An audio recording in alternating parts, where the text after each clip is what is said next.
ਜਦੋਂ ਵੀ 15 ਅਗਸਤ ਦਾ ਦਿਨ ਆਉਂਦਾ ਹੈ, ਇੱਕ ਪਾਸੇ ਤਾਂ ਬਹੁਤ ਖੁਸ਼ੀ ਹੁੰਦੀ ਹੈ ਕਿ ਅੱਜ ਆਜ਼ਾਦੀ ਦਾ ਦਿਹਾੜਾ ਹੈ, ਸਾਰਾ ਦੇਸ਼ ਖੁਸ਼ ਹੈ। ਦੂਸਰੇ ਪਾਸੇ ਕਈ ਸਾਲਾਂ ਤੋਂ ਇੱਕ ਪ੍ਰਸ਼ਨ ਟੁੰਬਦਾ ਹੈ। ਹੁਣ ਵੀ ਪਿਛਲੇ ਹਫ਼ਤੇ ਤੋਂ ਇੱਕ ਪ੍ਰਸ਼ਨ ਮੇਰੇ ਦਿਲ ਅਤੇ ਦਿਮਾਗ ਨੂੰ ਟੁੰਬ ਰਿਹਾ ਹੈ ਕਿ ਸਾਨੂੰ ਇਹ ਤਾਂ ਪਤਾ ਹੋਣਾ ਚਾਹੀਦਾ ਹੈ ਕਿ ਸਾਡੇ ਦੇਸ਼ ਨੂੰ, ਸਾਡੇ ਪਿਆਰੇ ਭਾਰਤ ਨੂੰ ਆਜ਼ਾਦੀ ਕਿਸ ਨੇ ਦਿਵਾਈ। ਇਸ ਬਾਰੇ ਸਭ ਤੋਂ ਪਹਿਲਾ ਅਤੇ ਸਭ ਤੋਂ ਵੱਡਾ ਦਾਅਵਾ ਕੀਤਾ ਜਾਂਦਾ ਹੈ, ले दी हमें आज़ादी बिना खड़ग बिना ढाल, साबरमती के संत तूने कर दिया कमाल। ये गल पूरी तरह सच नहीं। इन्नी गल जरूर है कि कांग्रेस का, महात्मा गांधी का बहुत बड़ा योगदान है। उन्होंने आज़ादी दिवाउण दे लई एक बहुत बड़ा अंदोलन चलाया, पर यह गल पूरी सच नहीं। उस विच कई तरह दी कमियां हैं। दूसरा दावा किया जाता है कि भगत सिंह, राजगुरु, सुखदेव वर्गे क्रांतिकारियों ने अंग्रेज़ों को भारत विचों भजा दिता। असीं जानते हाँ कि ये भी भावनावां नाल जुड़िया होया मसला है। असी इमोशनल हो के कह दिंदे हाँ, पर असी जानते हाँ कि जे इसका असर हुंदा तां 23 मार्च 1931 के नेड़े तेड़े साडे देश नूं आज़ादी मिल जानी सी। तीसरा दावा सुभाष चंद्र बोस जी के बारे है। उन्हां दी इंडियन नैशनल आर्मी के बारे है, जिसने अंग्रेज सरकार नूं हिला के रख दिता। उन्होंने हमला करके भारत के कुछ इलाकों उत्ते कब्जा भी कर लिया सी, पर सानू ये मान लेना चाहिए है कि अंग्रेज़ों ने जिमें जापान नूं कुचलिया, उस तरह इंडियन नैशनल आर्मी नूं भी असफल कर दिता। नेताजी की मौत किमें हुई, वो अजे तक एक रहस्य बनिया हुआ है। चौथा दावा ये किया जाता है कि उस समय इंग्लैंड विच लेबर पार्टी की जित हुई सी, जिसके नेता मिस्टर एटली प्रधानमंत्री बने सन। लेबर पार्टी की बहुत बड़ी जित सी, जिसने दूसरे विश्व युद्ध के विजेता विंस्टन चर्चिल नूं प्रधानमंत्री के पद तो हटा दिता सी अते अपना चुनाव तो पहला किया होया वादा, चुनाव मैनीफेस्टो का वादा कि जेकर असी पावर विच आए तो भारत नूं आज़ाद कर देंगे। इस दावे दे विच कुछ हद तक सच्चाई छिपी हुई है। इस तो इलावा कई होर दावे किए जाते हैं, जिमें कि दूसरे विश्व युद्ध तो बाद उपनिवेशवाद की सोच नूं ही बहुत बड़ा धक्का लग्या सी। इंग्लैंड वर्गे साम्राजी देशों ने सोच लिया कि हुण उपनिवेशवाद का जमाना नहीं रहा, सारे देशों को आज़ाद कर दिता जाना चाहिए है। इस दावे विच भी बहुत हद तक सच्चाई छिपी हुई है। इस तो इलावा एक होर कारण है जिसके वल मैं ध्यान दिवाना चाहता हाँ। ये बड़ा प्रमुख कारण है, पर इस कारण नूं समझण तो पहला सानू एक कहानी समझनी पेगी, जिहड़ी कि मैं सुनाना चाहता हाँ। कहानी इस तरह है। एक कस्बे विच एक धोबी रहिंदा सी। धोबी दे कोल कपड़े घाट तक लैके जाण दे लई ते घाट तो वापस लैके आउण दे लई एक गधा रखिया ਹੋਇਆ ਸੀ। ਉਹ ਗਧਾ ਇੱਕ ਦਿਨ ਗੁੰਮ ਹੋ ਗਿਆ। ਗੁੰਮ ਵੀ ਉਸ ਦਿਨ ਹੋਇਆ ਜਿਸ ਦਿਨ ਬਹੁਤ ਮੀਂਹ ਪੈ ਰਿਹਾ ਸੀ, ਹਨੇਰੀ ਚੱਲ ਰਹੀ ਸੀ, ਰਾਤ ਦਾ ਵੇਲਾ ਸੀ। ਧੋਬੀ ਨੇ ਪਹਿਲੇ ਤਾਂ ਇਸ ਗੱਲ ਨੂੰ ਨਜ਼ਰਅੰਦਾਜ਼ ਕਰਨ ਦੀ ਕੋਸ਼ਿਸ਼ ਕੀਤੀ ਕਿ ਆਪਣੇ ਆਪ ਆ ਜਾਵੇਗਾ, ਪਰ ਫਿਰ ਉਸ ਨੂੰ ਡਰ ਲੱਗਿਆ ਕਿ ਜੇਕਰ ਗਧਾ ਗੁੰਮ ਹੋ ਗਿਆ, ਕਿਸੇ ਹੋਰ ਨੇ ਫੜ ਕੇ ਰੱਖ ਲਿਆ ਤਾਂ ਮੇਰਾ ਕੰਮ ਰੁਕ ਜਾਵੇਗਾ, ਮੈਂ ਘਾਟ ਤੱਕ ਕੱਪੜੇ ਕਿੱਦਾਂ ਲੈ ਕੇ ਜਾਵਾਂਗਾ। ਇਸ ਲਈ ਉਸਨੇ ਤਲਾਸ਼ ਸ਼ੁਰੂ ਕੀਤੀ। ਮੀਂਹ ਹਨੇਰੀ ਵਿੱਚ ਨਿਕਲ ਪਿਆ। ਰਾਤ ਦਾ ਹਨੇਰਾ ਸੀ, ਸਰਦੀਆਂ ਦੇ ਦਿਨ ਸਨ, ਠੰਡ ਵੀ ਬੜੀ ਸੀ। ਆਖਰਕਾਰ ਧੋਬੀ ਨੂੰ ਉਹ ਗਧਾ ਮਿਲ ਗਿਆ। ਇੱਕ ਪੌੜੀ ਦੇ ਥੱਲੇ, ਜਿਹੜੀ ਪੌੜੀ ਦੇ ਥੱਲੇ ਇੱਕ ਛੋਟੀ ਜਿਹੀ ਜਗ੍ਹਾ ਘੁਰਨੇ ਵਰਗੀ ਬਣੀ ਹੁੰਦੀ ਹੈ, ਉੱਥੇ ਗਧਾ ਬੈਠਾ ਸੀ। ਹਨੇਰਾ ਸੀ, ਮੀਂਹ ਵਰ ਰਿਹਾ ਸੀ ਤੇ ਧੋਬੀ ਨੂੰ ਕਾਹਲੀ ਵੀ ਸੀ। ਉਸਨੇ ਕੰਨ ਤੋਂ ਗਧੇ ਨੂੰ ਪਕੜਿਆ ਤੇ ਧੂੰਦਾ ਹੋਇਆ ਘਰ ਵੱਲ ਨੂੰ ਲੈ ਚੱਲਿਆ। ਤੁਰਨ ਲੱਗਿਆ, 2 ਸੋਟੀਆਂ ਉਹਦੀ ਪਿੱਠ 'ਤੇ ਵੀ ਮਾਰੀਆਂ। ਗਧਿਆ, ਤੂੰ ਮੈਨੂੰ ਕਿੰਨਾ ਪਰੇਸ਼ਾਨ ਕੀਤਾ, ਤੈਨੂੰ ਨਹੀਂ ਪਤਾ ਮੈਂ ਕਿਵੇਂ ਠੰਡ ਦੀ ਰਾਤ ਵਿੱਚ ਭਿੱਜ ਗਿਆ। ਚਲੋ ਗਧਾ ਮਿਲ ਗਿਆ, ਇੱਕ ਖੁਸ਼ੀ ਸੀ। ਘਰ ਲਿਆ ਕੇ ਉਸ ਨੂੰ ਉਸਦੀ ਕੋਠੜੀ ਵਿੱਚ ਬੰਦ ਕਰ ਦਿੱਤਾ ਅਤੇ ਕੋਠੜੀ ਦੇ ਵਿੱਚ ਧਕੇਲਦੇ ਸਮੇਂ ਵੀ ਉਸ ਗਧੇ ਦੇ ਇੱਕ ਸੋਟੀ ਮਾਰੀ।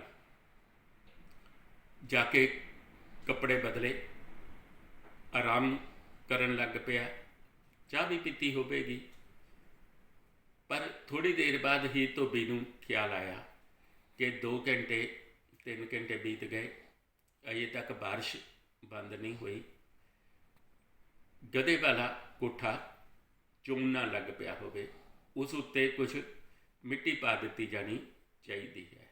ਆਪਾਂ ਸਾਰੇ ਜਾਣਦੇ ਹਾਂ, ਉਹਨਾਂ ਦਿਨਾਂ ਵਿੱਚ ਕੋਠਿਆਂ ਦੀਆਂ ਛੱਤਾਂ ਕੱਚੀਆਂ ਹੁੰਦੀਆਂ ਸਨ। ਕੋਠਿਆਂ ਨੂੰ ਬਰਸਾਤ ਤੋਂ ਪਹਿਲਾਂ ਲਿਪ ਦਿੱਤਾ ਜਾਂਦਾ ਸੀ ਤੇ ਧੋਬੀ ਇਸ ਵਾਰ ਕੋਠੇ ਨੂੰ ਲਿਪਣਾ ਭੁੱਲ ਗਿਆ ਸੀ। ਚਲੋ ਉਹ ਆਇਆ, ਉਸਨੇ ਦੀਵਾ ਜਗਾਇਆ ਤੇ ਸੋਚਿਆ ਕਿ ਮਿੱਟੀ ਪਾਉਣ ਤੋਂ ਪਹਿਲਾਂ ਦੇਖ ਲਵਾਂ ਕਿਹੜੇ ਹਿੱਸੇ ਤੋਂ ਛੱਤ ਚੋਂਦੀ ਹੈ, ਉਸ ਜਗ੍ਹਾ 'ਤੇ ਪਹਿਲਾਂ ਮਿੱਟੀ ਪਾਵਾਂਗਾ। ਪਰ ਜਦੋਂ ਹੀ ਉਸਨੇ ਦਰਵਾਜ਼ਾ ਖੋਲ੍ਹਿਆ, ਦੀਵੇ ਦੀ ਰੌਸ਼ਨੀ ਦੇ ਵਿੱਚ ਉਸ ਨੂੰ ਕਮਰਾ ਦਿਖਿਆ ਤਾਂ ਉਹਦਾ ਸਾਰਾ ਸਰੀਰ ਕੰਬ ਉੱਠਿਆ। ਕੰਬਣ ਦਾ ਕਾਰਨ ਕੀ ਸੀ? ਜਿਸ ਨੂੰ ਉਹ ਗਧਾ ਸਮਝ ਕੇ ਲੈ ਕੇ ਆਇਆ ਸੀ, ਉਹ ਗਧਾ ਨਹੀਂ ਸੀ, ਉਹ ਸ਼ੇਰ ਸੀ। ਧੋਬੀ ਨੇ ਘਬਰਾ ਕੇ ਕਮਰੇ ਦਾ ਦਰਵਾਜ਼ਾ ਬੰਦ ਕਰ ਦਿੱਤਾ ਤੇ ਸੁੱਖ ਦਾ ਸਾਹ ਲਿਆ। ਹੁਣ ਉਹ ਗਧੇ ਦਾ ਮਾਲਕ ਧੋਬੀ ਦੁਬਾਰਾ ਕਮਰੇ ਦਾ ਦਰਵਾਜ਼ਾ ਖੋਲ੍ਹਣ ਦਾ ਹੌਸਲਾ ਨਹੀਂ ਸੀ ਕਰ ਸਕਦਾ। ਆਪਾਂ ਸਾਰੇ ਜਾਣਦੇ ਹਾਂ ਕਿਉਂ। ਉਸ ਨੂੰ ਪਤਾ ਸੀ ਕਿ ਇਹ ਸ਼ੇਰ ਹੈ। ਹੁਣ ਉਸ ਗਧੇ ਦੇ ਸੋਟੀ ਮਾਰਨੀ, ਕੰਨ ਤੋਂ ਫੜਨਾ ਤਾਂ ਦੂਰ ਦੀ ਗੱਲ ਸੀ। ਧੋਬੀ ਇੱਦਾਂ ਦਾ ਕਦੀ ਹੌਸਲਾ ਵੀ ਨਹੀਂ ਸੀ ਕਰ ਸਕਦਾ। ਇਸ ਕਹਾਣੀ ਦੇ ਵਿੱਚ ਗਧਾ ਭਾਰਤ ਦੀ ਜਨਤਾ ਹੈ, ਜਿਸ ਦੇ ਬਾਰੇ ਅੰਗਰੇਜ਼ਾਂ ਨੂੰ ਬਾਅਦ ਵਿੱਚ ਪਤਾ ਲੱਗਿਆ ਕਿ ਉਹ ਗਧਾ ਨਹੀਂ, ਸ਼ੇਰ ਹੈ। ਅਤੇ ਧੋਬੀ ਉਹ ਅੰਗਰੇਜ਼ ਹਾਕਮ ਹਨ ਜਿਹੜੇ ਭਾਰਤ ਦੇ ਲੋਕਾਂ ਨੂੰ ਅਸੱਭਿਅ ਸਮਝਦੇ ਸਨ, ਮੂਰਖ ਸਮਝਦੇ ਸਨ। ਉਹਨਾਂ ਦੇ ਦਿਲੋਂ ਦਿਮਾਗ ਵਿੱਚ ਇੱਕੋ ਗੱਲ ਬੈਠੀ ਹੋਈ ਸੀ ਕਿ ਅਸੀਂ ਭਾਰਤ ਦੀ ਜਨਤਾ ਦੇ ਉੱਤੇ ਰਾਜ ਕਰਕੇ ਇੱਕ ਉਪਕਾਰ ਕਰ ਰਹੇ ਹਾਂ, ਇੱਥੋਂ ਦੇ ਲੋਕਾਂ ਨੂੰ ਸੱਭਿਅ ਬਣਾ ਰਹੇ ਹਾਂ। ਪਰ ਇੱਕ ਘਟਨਾ ਵਾਪਰੀ सन 1920-21 ਵਿੱਚ ਸਿੰਧੂ ਘਾਟੀ ਦੀ ਸੱਭਿਅਤਾ ਦੇ ਬਾਰੇ ਪਤਾ ਲੱਗਿਆ। ਹੜੱਪਾ ਮੋਹਨਜੋਦੜੋ 'ਚ ਖੁਦਵਾਈ ਕੀਤੀ ਗਈ ਤੇ ਪਤਾ ਲੱਗਿਆ ਕਿ ਇੱਥੋਂ ਦੇ ਲੋਕ ਕਿਸੇ ਵੇਲੇ ਪੱਕੇ ਮਕਾਨ ਬਣਾ ਕੇ ਰਹਿੰਦੇ ਸਨ। ਇਹ ਭਾਰਤ ਦੇ ਲੋਕਾਂ ਦੇ ਲਈ ਤਾਂ ਖੁਸ਼ੀ ਦੀ ਗੱਲ ਸੀ, ਪਰ ਅੰਗਰੇਜ਼ਾਂ ਦੇ ਲਈ ਇਹ ਖੁਸ਼ੀ ਦੀ ਗੱਲ ਨਹੀਂ ਸੀ। ਪਰ ਇਸ ਨੂੰ ਦਬਾਇਆ ਵੀ ਨਹੀਂ ਸੀ ਜਾ ਸਕਦਾ। ਅਸੀਂ ਜਾਣਦੇ ਹਾਂ ਕਿ ਇਸ ਤੋਂ ਪਹਿਲਾਂ ਮੈਕਸ ਮੂਲਰ ਵਰਗੇ ਲੋਕਾਂ ਨੇ ਸਾਡੇ ਵੇਦਾਂ, ਪੁਰਾਣਾ, ਰਾਮਾਇਣ, ਮਹਾਭਾਰਤ ਆਦਿ ਦੀ ਅਲੱਗ-ਅਲੱਗ ਢੰਗ ਨਾਲ ਵਿਆਖਿਆ ਕੀਤੀ। ਉਹਨਾਂ ਦੇ ਵਿੱਚ ਇੱਕ ਸਾਜ਼ਿਸ਼ ਛਿਪੀ ਹੋਈ ਸੀ।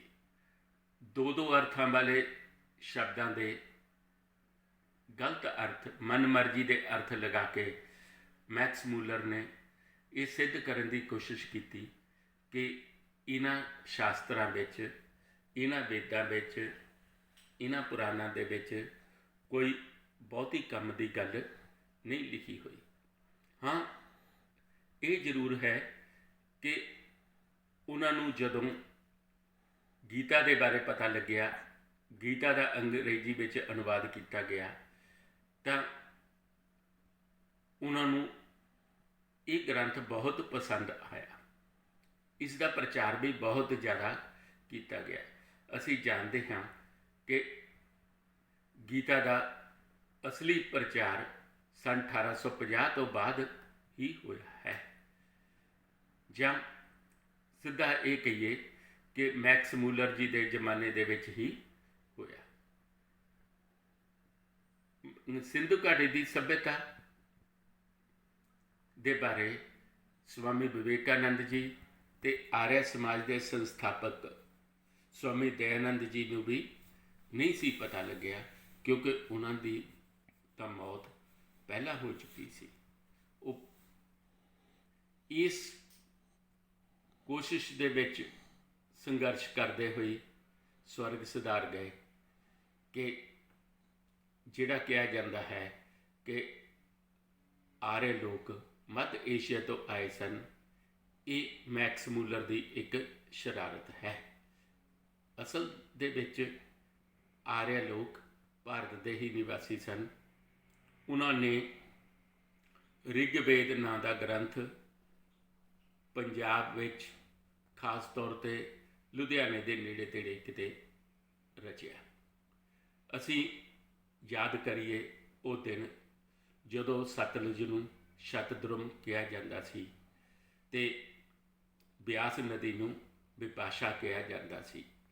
ਇਹਨਾਂ ਦਰਿਆਵਾਂ ਦਾ ਜ਼ਿਕਰ ਰਿਗਵੇਦ ਵਿੱਚ ਆਉਂਦਾ ਹੈ ਤੇ ਅੰਗਰੇਜ਼ਾਂ ਨੂੰ ਇਹ ਗੱਲ ਹਜ਼ਮ ਨਹੀਂ ਸੀ ਹੋ ਰਹੀ ਕਿ ਇਹ ਸਿੱਧ ਕਰ ਦਿੱਤਾ ਜਾਵੇ ਕਿ ਆਰੇ ਲੋਕ ਭਾਰਤ ਦੇ ਮੂਲ ਨਿਵਾਸੀ ਸਨ, ਕਿਉਂਕਿ ਜੇਕਰ ਇਹ ਸਿੱਧ ਹੋ ਜਾਂਦਾ ਤੇ ਇੱਥੋਂ ਦੇ ਲੋਕਾਂ ਨੂੰ ਇਹ ਪਤਾ ਲੱਗ ਜਾਣਾ ਸੀ ਕਿ ਉਹ ਬਹੁਤ ਉੱਚੀ ਨਸਲ ਦੇ ਲੋਕ ਹਨ, ਜਰਮਨ ਦੇ ਲੋਕਾਂ ਨਾਲ ਮਿਲਦੀ ਜੁਲਦੀ ਨਸਲ ਹੈ। ਤੇ ਉਸ ਤੋਂ ਬਾਅਦ ਜਦੋਂ ਸਿੰਧੂ ਘਾਟੀ ਦੀ ਸੱਭਿਅਤਾ ਆਈ ਤਾਂ ਅੰਗਰੇਜ਼ਾਂ ਦੇ ਪੈਰਾਂ ਦੇ ਥੱਲਿਓਂ ਜ਼ਮੀਨ ਹੀ ਖਿਸਕ ਗਈ। ਉਹਨਾਂ ਨੂੰ ਪਤਾ ਲੱਗਿਆ ਕਿ ਇਹ ਲੋਕ ਤਾਂ ਉਸ ਵੇਲੇ ਪੱਕੇ ਮਕਾਨਾਂ ਦੇ ਵਿੱਚ ਰਹਿੰਦੇ ਸਨ। ਇਹਨਾਂ ਦੀ ਨਗਰ ਯੋਜਨਾ ਬੜੀ ਮਹਾਨ ਸੀ। ਇਹਨਾਂ ਨੇ ਆਪਣੇ ਵੱਡੇ ਵੱਡੇ ਇਸ਼ਨਾਨ ਘਰ ਬਣਾਏ ਹੋਏ ਸਨ। ਇਹਨਾਂ ਦੇ ਵੱਡੇ ਵੱਡੇ ਅਨਾਜ ਘਰ ਸਨ। ਇਹਨਾਂ ਦੀ ਮੈਸੋਪੋਟਾਮੀਆ ਦੀ ਸੱਭਿਅਤਾ ਦੇ ਨਾਲ ਵਪਾਰ ਕਰਨ ਦੀ ਪੁਰਾਣੀ ਪ੍ਰਥਾ ਮਿਲਦੀ ਹੈ। ਇਹਨਾਂ ਦੀਆਂ ਬੰਦਰਗਾਹਾਂ ਵੀ ਮਿਲ ਗਈਆਂ। ਇਸ ਦਾ ਮਤਲਬ ਹੈ ਕਿ ਜੇਕਰ ਇਹਨਾਂ ਦੀ ਲਿਪੀ ਪੜ੍ਹੀ ਗਈ ਤਾਂ ਪਤਾ ਲੱਗ ਜਾਵੇਗਾ ਕਿ ਇਹ ਭਾਰਤ ਦੇ ਲੋਕ ਆਮ ਲੋਕ ਨਹੀਂ ਸਨ, ਉਹ ਬੜੇ श्रेष्ठ ਅਤੇ ਸੱਭੇ ਲੋਕ ਸਨ, ਜਿਹੜੇ ਇੱਟਾਂ ਨੂੰ ਪੱਠੇ ਵਿੱਚ ਪਕਾ ਕੇ ਮਕਾਨ ਬਣਾਉਣਾ ਜਾਣਦੇ ਸਨ ਅਤੇ ਪਾਣੀ ਦੇ ਨਿਕਾਸੀ ਦੇ ਬਾਰੇ, ਗੰਦੇ ਪਾਣੀ ਦੀ ਨਿਕਾਸੀ ਦੇ ਬਾਰੇ ਜਾਣਦੇ ਸਨ। ਹੋਰ ਵੀ ਬਹੁਤ ਸਾਰੀਆਂ ਚੀਜ਼ਾਂ ਮਿਲੀਆਂ, ਜਿਨ੍ਹਾਂ ਵਿੱਚੋਂ ਇੱਕ ਖਾਸ ਚੀਜ਼ ਮਿਲੀ, ਇੱਕ ਕਾਂਸੇ ਦੀ ਢਾਲੀ ਹੋਈ ਮੂਰਤੀ, ਜਿਸ ਦੇ ਵਿੱਚ ਇੱਕ ਔਰਤ ਨ੍ਰਿਤ ਕਰ ਰਹੀ ਹੈ, ਜਿਸ ਤੋਂ ਪਤਾ ਲੱਗਿਆ ਕਿ ਸਿੰਧੂ ਘਾਟੀ ਦੇ ਲੋਕ ਕਾਂਸੇ ਦੀ ਢਲਾਈ ਜਾਣਦੇ ਸਨ ਅਤੇ ਬਹੁਤ ਖੂਬਸੂਰਤ ਮੂਰਤੀਆਂ ਬਣਾਉਣੀਆਂ ਜਾਣਦੇ ਸਨ। ਇਸ ਤੋਂ ਇਲਾਵਾ ਉੱਥੇ ਭੂ ਦੇਵੀ ਦੀ ਮੂਰਤੀ ਮਿਲੀ, ਸ਼ਿਵ ਜੀ ਦੀ ਮੂਰਤੀ ਮਿਲੀ, ਅਤੇ ਇਹ ਵੀ ਸਿੱਧ ਹੋ ਗਿਆ ਕਿ ਸਿੰਧੂ ਘਾਟੀ ਦੇ ਲੋਕ ਸ਼ਿਵਲਿੰਗ ਦੀ ਪੂਜਾ ਕਰਦੇ ਸਨ। ਇਹ ਸਾਰੀਆਂ ਗੱਲਾਂ ਭਾਰਤ ਦੇ ਲੋਕਾਂ ਦੇ ਤਾਂ ਪਸੰਦ ਦੀਆਂ ਸੀ, ਪਰ ਅੰਗਰੇਜ਼ਾਂ ਦੇ ਜਿਹੜੇ ਥਿੰਕ ਟੈਂਕ ਸਨ, ਉਹਨਾਂ ਨੂੰ ਬੜਾ ਧੱਕਾ ਲੱਗਿਆ ਕਿ ਜੇਕਰ ਭਾਰਤ ਦੇ ਲੋਕਾਂ ਨੂੰ ਇਹ ਪਤਾ ਲੱਗ ਗਿਆ ਕਿ ਉਹ ਤਾਂ ਬਹੁਤ ਉੱਚੀ ਸੱਭਿਅਤਾ ਵਾਲੇ ਸਨ, ਹਾਂ ਵਿੱਚ ਦੀ ਜਦੋਂ ਜ਼ਮਾਨਾ ਆਇਆ ਗੁਲਾਮ ਹੋ ਗਏ ਅਤੇ ਉਹਨਾਂ ਦੀ ਸੱਭਿਅਤਾ ਨਸ਼ਟ ਹੋ ਗਈ। ਹੌਲੀ ਹੌਲੀ ਗੁਲਾਮੀ ਦੇ ਕਾਰਨ ਇੱਥੋਂ ਦੇ ਲੋਕ ਜਿਹੜੇ ਅਸੱਭਿਅ, ਅਨਪੜ੍ਹ ਹੋ ਗਏ, ਆਪਣੇ ਮੂਲ ਗ੍ਰੰਥਾਂ ਨੂੰ ਪੜ੍ਹਨ ਦੀ ਯੋਗਤਾ ਵੀ ਗਵਾ ਬੈਠੇ। ਇੱਕ ਜਰਮਨ ਵਿਦਵਾਨ ਮੈਕਸ ਮੂਲਰ ਨੇ ਇੱਥੋਂ ਦੇ ਗ੍ਰੰਥਾਂ ਦਾ ਅਨੁਵਾਦ ਕੀਤਾ। ਹਾਂ, ਇਹ ਗੱਲ ਜ਼ਰੂਰ ਹੈ ਕਿ ਪ੍ਰਿੰਟਿੰਗ ਪ੍ਰੈਸ ਵੀ ਉਹਨਾਂ ਦਿਨਾਂ ਵਿੱਚ ਹੀ ਆਈ ਸੀ, ਪਰ ਭਾਰਤ ਦੇ ਲੋਕਾਂ ਦੇ ਕੋਲ ਇੰਨੇ ਸਾਧਨ ਨਹੀਂ ਸਨ। ਅੰਗਰੇਜ਼ਾਂ ਨੇ ਇੱਕ ਏਸ਼ੀਆਟਿਕ ਸੁਸਾਇਟੀ ਬਣਾਈ, ਜਿਸ ਨੇ ਇਹਨਾਂ ਗ੍ਰੰਥਾਂ ਦਾ ਇਹਨਾਂ ਗ੍ਰੰਥਾਂ ਦੀ ਪ੍ਰਿੰਟਿੰਗ ਸ਼ੁਰੂ ਕਰਵਾਈ ਅਤੇ ਜੋ ਚਾਹਿਆ ਭਾਰਤ ਦੇ ਬਾਰੇ, ਭਾਰਤ ਦੇ ਇਤਿਹਾਸ ਦੇ ਬਾਰੇ ਪ੍ਰਚਾਰ ਕੀਤਾ। ਜਿਹੜੇ ਲੋਕ ਅੰਗਰੇਜ਼ਾਂ ਦੇ ਬਣਾਏ ਹੋਏ ਕਾਲਜਾਂ ਦੇ ਵਿੱਚ ਪੜ੍ਹਦੇ ਸਨ, ਸਕੂਲਾਂ ਵਿੱਚ ਪੜ੍ਹਦੇ ਸਨ, ਉਹਨਾਂ ਦੀ ਉਹ ਧਾਰਨਾ ਬਣ ਗਈ ਜੋ ਅੰਗਰੇਜ਼ ਬਣਾਉਣਾ ਚਾਹੁੰਦੇ ਸਨ। ਇਸ ਦੇ ਸਪਸ਼ਟੀਕਰਨ ਦੇ ਲਈ ਮੈਂ ਤੁਹਾਨੂੰ ਇੱਕ ਉਦਾਹਰਨ ਦੇਣਾ ਚਾਹੁੰਦਾ ਹਾਂ, ਜਿਹੜੀ ਮਿਸਟਰ ਮੈਕਸ ਮੂਲਰ ਨੇ ਆਪਣੇ ਪਿਤਾ ਜੀ ਨੂੰ ਇੱਕ ਚਿੱਠੀ ਲਿਖੀ ਸੀ, ਜਿਹੜੀ ਛਪੀ ਹੋਈ ਹੈ, ਕਈ ਪੁਸਤਕਾਂ ਦੇ ਵਿੱਚ ਛਪੀ ਹੋਈ ਮਿਲਦੀ ਹੈ। ਉਹਨੇ ਲਿਖਿਆ ਸੀ ਕਿ ਪਿਤਾ ਜੀ, ਮੈਂ ਇਸ ਤਰ੍ਹਾਂ ਦਾ ਪ੍ਰਬੰਧ ਕਰ ਦਿੱਤਾ ਹੈ, ਹੁਣ ਭਾਰਤ ਦੇ ਲੋਕ ਆਜ਼ਾਦੀ ਨਹੀਂ ਮੰਗਣਗੇ। ਹੁਣ ਉਹਨਾਂ ਦੇ ਦਿਲੋਂ ਦਿਮਾਗ ਦੇ ਵਿੱਚ ਇਹੋ ਜਿਹੀ ਤਬਦੀਲੀ ਲਿਆ ਦਿੱਤੀ ਗਈ ਹੈ ਸਿੱਖਿਆ ਦੇ ਦੁਆਰਾ ਕਿ ਜੇਕਰ ਅੰਗਰੇਜ਼ ਭਾਰਤ ਨੂੰ ਛੱਡ ਕੇ ਜਾਣਾ ਵੀ ਚਾਹਣਗੇ ਤਾਂ ਇੱਥੋਂ ਦੇ ਲੋਕ ਕਹਿਣਗੇ ਕਿ ਤੁਸੀਂ ਸਾਨੂੰ ਛੱਡ ਕੇ ਨਾ ਜਾਇਓ। ਫਿਰ ਪ੍ਰਸ਼ਨ ਉੱਠਦਾ ਹੈ ਕਿ ਅੰਗਰੇਜ਼ਾਂ ਨੇ ਭਾਰਤ ਨੂੰ ਆਜ਼ਾਦ ਕਿਵੇਂ ਕਰ ਦਿੱਤਾ, ਅਤੇ ਮੇਰਾ ਦਿਮਾਗ ਉਸ ਦਿਸ਼ਾ ਵੱਲ ਜਾਂਦਾ ਹੈ ਕਿ ਸਿੰਧੂ ਘਾਟੀ ਦੀ ਸੱਭਿਅਤਾ ਦੀ ਖੋਜ ਹੋਣ ਤੋਂ ਬਾਅਦ ਇਹ ਸਪਸ਼ਟ ਹੋ ਗਿਆ ਕਿ ਭਾਰਤ ਦੇ ਲੋਕ ਉੱਚੀ ਅਤੇ ਸ਼੍ਰੇਸ਼ਠ ਸੱਭਿਅਤਾ ਦੇ ਹਨ। ਇਹਨਾਂ ਦੀ ਨਸਲ ਅੰਗਰੇਜ਼ਾਂ ਦੇ ਨਾਲੋਂ ਕਈ ਗੁਣਾ ਚੰਗੀ ਨਸਲ ਹੈ। ਮੈਕਸ ਮੂਲਰ ਸਾਹਿਬ ਦੀ ਮੌਤ ਹੋ ਚੁੱਕੀ ਸੀ ਜਾਂ ਭਾਰਤ ਨੂੰ ਤਾਂ ਛੱਡ ਕੇ ਜਾ ਹੀ ਚੁੱਕੇ ਸਨ। ਉਸ ਤੋਂ ਬਾਅਦ ਸਿੰਧੂ ਘਾਟੀ ਦੀ ਸੱਭਿਅਤਾ ਦੀ ਖੋਜ ਹੋਈ ਅਤੇ ਅੰਗਰੇਜ਼ਾਂ ਨੂੰ ਇੱਕ ਫਿਕਰ ਪੈ ਗਿਆ ਕਿ ਇੱਥੋਂ ਦੇ ਲੋਕ ਕਿਤੇ ਗਧੇ ਤੋਂ ਸ਼ੇਰ ਨਾ ਬਣ ਜਾਣ। ਜੇ ਸ਼ੇਰ ਬਣ ਗਏ ਤਾਂ ਸਾਡੀ ਹਾਲਤ ਉਸ ਧੋਬੀ ਵਰਗੀ ਹੋਏਗੀ, ਜਿਹੜਾ ਕਿ ਹੁਣ ਉਸ ਤੋਂ ਬਹੁਤ ਡਰਦਾ ਹੈ। ਉਹਦਾ ਦਿਲ ਵੀ ਕੰਬਦਾ ਹੈ। ਉਹਨੇ ਕੰਨ ਤੱਕ ਹੀ ਫੜਨਾ, ਸੋਟੀ ਮਾਰਨ ਦੇ ਬਾਰੇ ਤਾਂ ਕਦੀ ਸੋਚ ਵੀ ਨਹੀਂ ਸਕਦਾ। ਮੇਰਾ ਖਿਆਲ ਹੈ ਕਿ ਅੰਗਰੇਜ਼ਾਂ ਦੇ ਥਿੰਕ ਟੈਂਕ ਨੇ ਉਦੋਂ ਤੋਂ ਹੀ ਫੈਸਲਾ ਕਰਨਾ ਸ਼ੁਰੂ ਕਰ ਦਿੱਤਾ ਕਿ ਕਿਸੇ ਤਰੀਕੇ ਦੇ ਨਾਲ ਭਾਰਤ ਦੇ ਇਲਾਕੇ ਨੂੰ ਖਾਲੀ ਕਰ ਦਿੱਤਾ ਜਾਵੇ, ਨਹੀਂ ਤਾਂ ਇਹ ਸਾਨੂੰ ਖਾ ਜਾਣਗੇ, ਪਾੜ ਦੇਣਗੇ। ਸ਼ੇਰ ਤੋਂ ਸਾਰੇ ਡਰਦੇ ਹਨ, ਅੰਗਰੇਜ਼ ਵੀ ਡਰਦੇ ਸਨ। ਚਲੋ ਇੱਕ ਵਾਰੀ ਸੋਚਿਓ ਜ਼ਰੂਰ ਕਿ ਭਾਰਤ ਨੂੰ ਆਜ਼ਾਦੀ ਦਿਵਾਉਣ ਵਿੱਚ ਸਿੰਧੂ ਘਾਟੀ ਦੀ ਸੱਭਿਅਤਾ ਦਾ ਕਿੰਨਾ ਯੋਗਦਾਨ ਹੈ। ਇਸ ਵਿਚਾਰ ਨੇ ਉਹਨਾਂ ਦੀ ਸੋਚ ਤਾਂ ਜ਼ਰੂਰ ਬਦਲ ਦਿੱਤੀ। ਅੰਗਰੇਜ਼ ਤਾਂ ਭਾਰਤ ਦੇ ਵਿੱਚ ਗੋਡ ਇਜ਼ ਵਨ ਦਾ ਪ੍ਰਚਾਰ ਕਰਨਾ ਚਾਹੁੰਦੇ ਸਨ। ਮੈਂ ਇੱਥੇ ਇਹ ਵੀ ਯਾਦ ਦਿਵਾ ਦੇਣਾ ਚਾਹੁੰਦਾ ਹਾਂ ਕਿ ਦੁਨੀਆ ਵਿੱਚ ਦੋ ਤਰ੍ਹਾਂ ਦੇ ਧਰਮ ਹਨ, ਇੱਕ ਮੋਨੋਥੀਇਸਟ ਅਤੇ ਦੂਸਰੇ ਪੋਲੀਥੀਇਸਟ। ਭਾਰਤ ਪੋਲੀਥੀਇਸਟ ਦੇਸ਼ ਹੈ। ਅੰਗਰੇਜ਼ ਇੱਕ ਗੋਡ ਦਾ ਪ੍ਰਚਾਰ ਗੋਡ ਇਜ਼ ਵਨ ਕਹਿਣ ਵਾਲੇ ਸਨ।